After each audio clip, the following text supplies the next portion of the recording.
Today we're going to be examining the abdomen. The first part of the examination of the abdomen is to do a general inspection. The things that we're looking for are jaundice, pallor, spider nevi, pigmentation, any gynecomastia or paucity of body hair. The next thing we do is move on to inspect the hands specifically. Please may have a look at both of your hands. Good. We're looking for any clubbing or cyanosis, any Dupuytren's contractures, palmar erythema, or any other signs of liver disease. Can I ask you to extend your hands out for me and bring your hands back? Looking for a flap. Thank you. That's great. Okay. Moving up now to the head and the neck. I'm going to look at the eyes. First of all, could you look up for me? Looking in the gutters for any pallor, looking for icterus, the jaundice of the sclera, and any xanthelasma. Could you open your mouth for me? Looking again for central cyanosis, any ulcers, abnormal pigmentations, or other signs in the mouth. Okay. Moving down now in our inspection, looking again at the chest, noting for body hair, any gynecomastia, or more spider nevi on the trunk. Moving down now, we come to our inspection of the abdomen itself.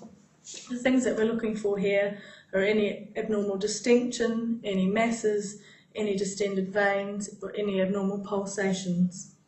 Now we'll move on to the palpation of the abdomen. For this, it's important to get down on your knees so that you're at the right level for palpation. So now we'll move on to our palpation of the abdomen.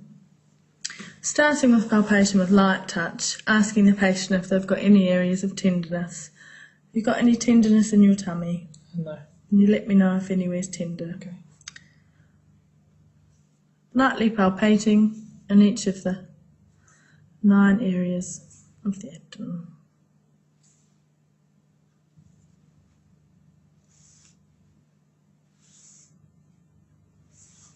Now to move on to our deep palpation, we'll firstly be palpating for the liver, starting in the right iliac fossa. Could you take a deep breath in and out for me, please?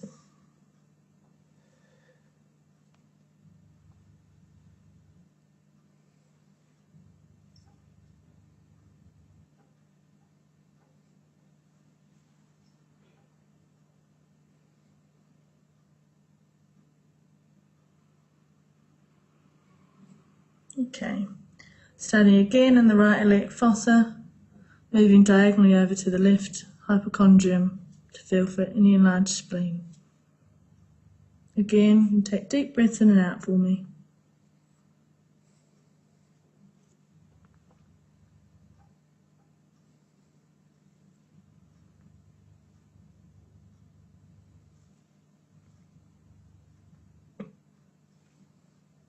Good. Next we move on to palpating for the kidneys. If I could just move your arm.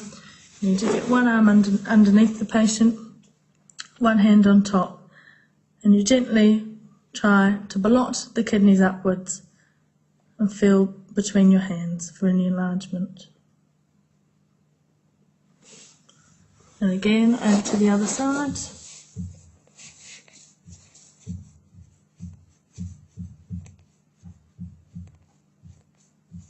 Okay. Finally, palpate for any aortic aneurysm.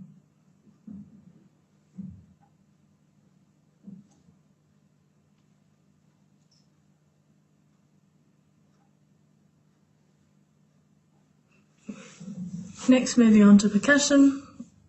Firstly, trying to percuss out the liver, starting from well below and noting where the bottom edge of the liver is, and percussing down to the top edge of the liver, making a note of the size.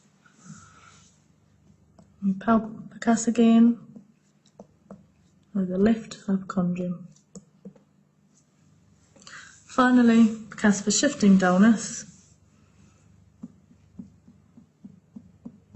percussing in the flank, the note of which should be resonant, If there's any dullness in the flank, ask the patient to roll over on the left-hand side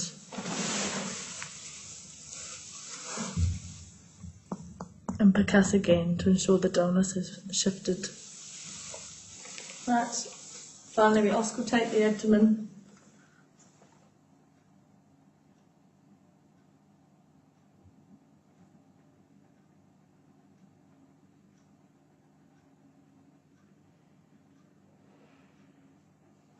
That's great.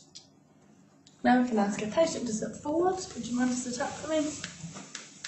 With the patient sitting forward, inspect the back for any renal scars and auscultate for any renal bruits.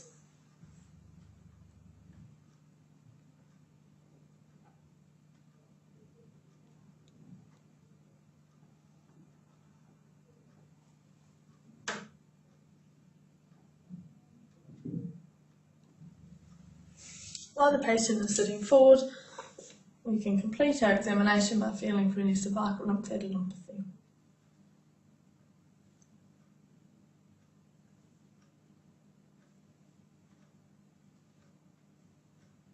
That's good.